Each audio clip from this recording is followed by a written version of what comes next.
Sino may scissor? Ako. Pera mo ako. To.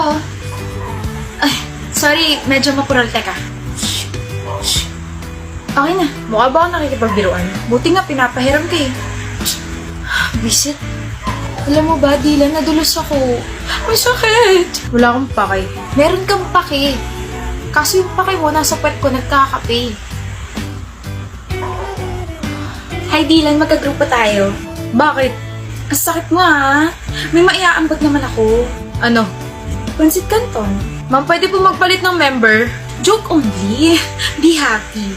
Tuwang-tuwa kang binibwisit ako, no? Halata bang you're my happiness? Alam mo namang maiksi pasensya ko, diba? Ganito ka, Ikse? Oh, tumingin ka. Pakutos. O kung ayaw mo, tutuklawin ka na lang nito.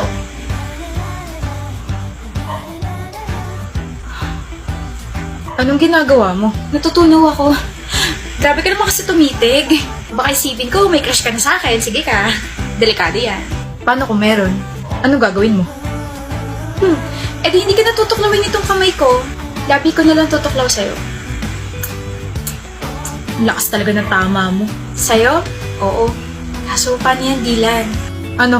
Sabi kasi ni Derek, hindi pa raw ako ready for mature roles. Sweet-sweet lang daw muna, ganon. Sira ulo. Tama ka.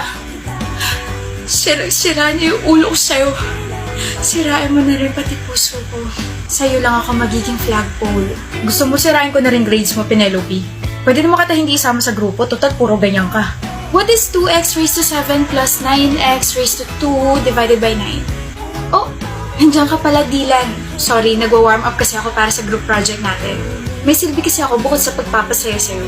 Excuse me, 7 She's unbelievable. Nakalimutan niyo na yata ang English yung subject ngayon at hindi math.